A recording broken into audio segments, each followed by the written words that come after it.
Durante a noite, o presidente ucraniano Volodymyr Zelensky e o presidente Trump confirmaram que Zelensky viajará para a Casa Branca na segunda-feira para uma reunião no Salão Oval. Os dois líderes mantiveram longas conversas telefônicas ontem à noite, após a cúpula histórica com o presidente russo, Vladimir Putin. Sim.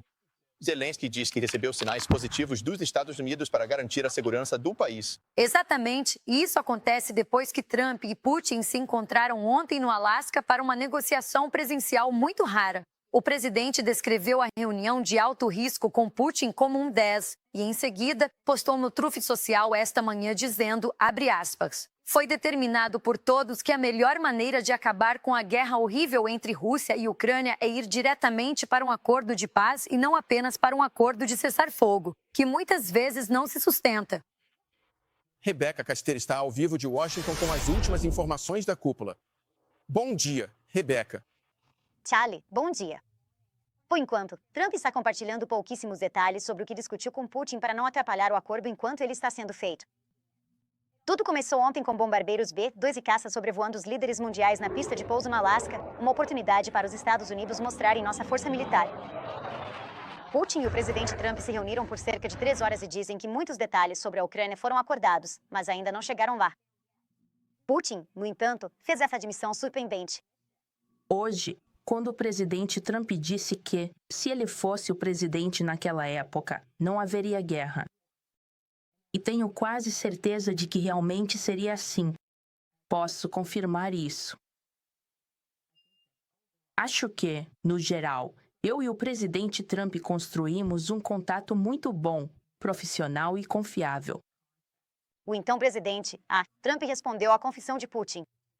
Fiquei muito feliz em ouvir ele dizer que, se eu fosse presidente, essa guerra nunca teria acontecido. Vejo todo mundo dizendo que é o pior desde a Segunda Guerra Mundial. De longe, não tem nada que chegue perto. Mas tivemos uma reunião muito boa hoje e acho que muitos pontos foram, negociados.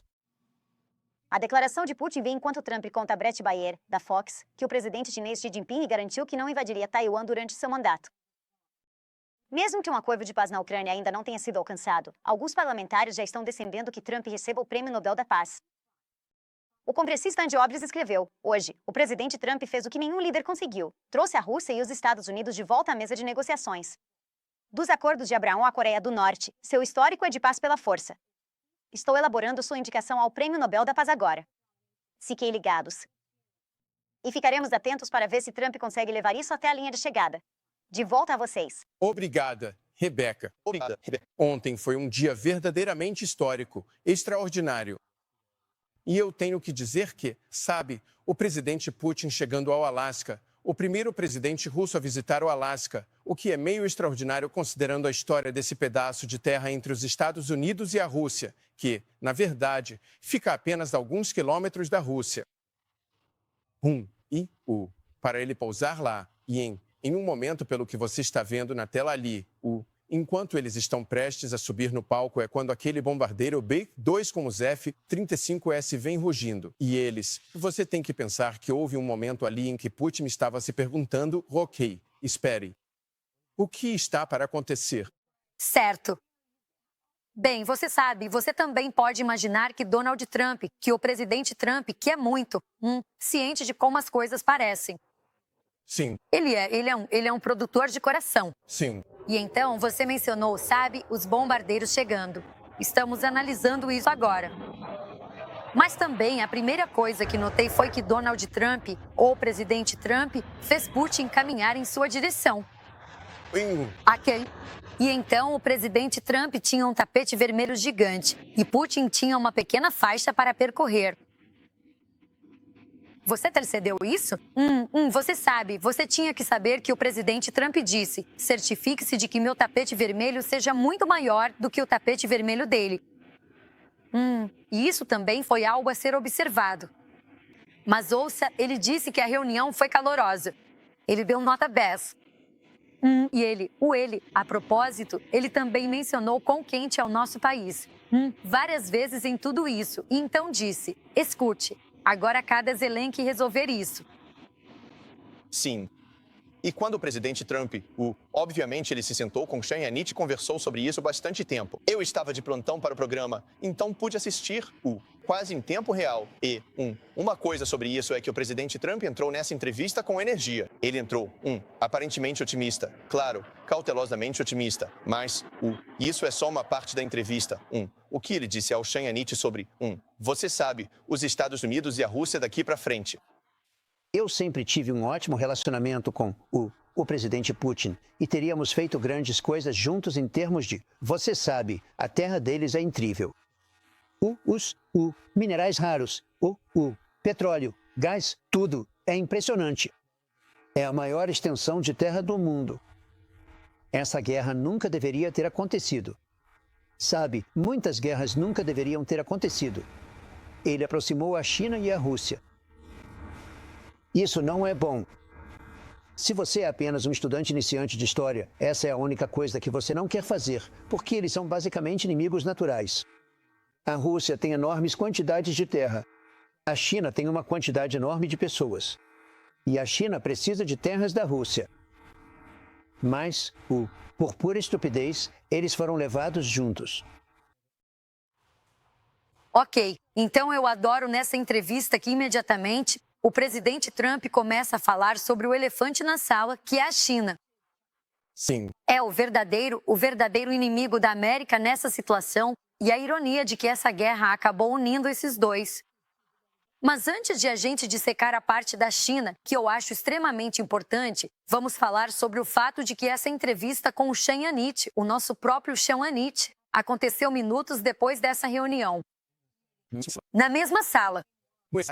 Pense na falta de transparência e, basicamente, de coletivas de imprensa e tudo mais do governo anterior. Aqui a gente tem o presidente Trump quase nos abrindo completamente para toda essa situação, nos dando acesso total até eles entrarem na reunião e depois, minutos depois, conversando com o Sean Hannity e explicando o que aconteceu, tanto quanto era possível sem estragar o acordo. Na verdade, Charlie, em determinado momento, ele disse: eu realmente não deveria ter dado essa entrevista com você. E Sean diz: eu nunca tive uma entrevista em que a pessoa disse: eu não deveria ter entrevistado você, ponto. Mas esse é o tipo de abertura e transparência que a América deseja e acho que isso resulta em melhores negociações.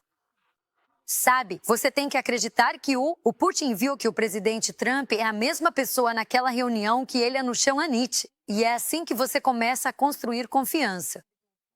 Sim, e claro que a esquerda, previsivelmente surtou porque uma das coisas que o Vladimir Putin disse em sua declaração durante isso não foi exatamente uma coletiva de imprensa, foi mais uma palestra para a imprensa. Foi que a guerra nunca teria acontecido se não fosse pelo presidente Biden. E, sabe, obviamente o Putin estava dizendo algo que o Donald Trump já disse muitas vezes antes. E sabe, democratas de esquerda que estão incomodados com esse esforço de paz, eu acho, estão argumentando que de alguma forma o Donald Trump está sendo manipulado. Eu não acho que o Donald Trump está sendo manipulado por isso. Obviamente, sabe, duas coisas podem ser verdade ao mesmo tempo. O Putin pode dizer aquilo que o Donald Trump já falou 1 milhão de vezes, inventou mas isso não significa que o Donald Trump não está negociando em nome dos Estados Unidos da América e em nome da paz. E também não significa que ambos não estejam certos sobre isso, que a má condução de toda a situação pelo Joe Biden permitiu que isso acontecesse. Com certeza, isso é verdade. Quero dizer, então do que eles estão bravos? Eles estão bravos porque o Putin está dizendo a verdade, quando todo mundo viu que era tão óbvio que a situação no Afeganistão e o fato de que a Kamala Harris basicamente ofereceu entrada na OTAN para o Zelensky, todas essas coisas juntas, todas feitas pela administração do Joe Biden, ajudaram a precipitar essa guerra.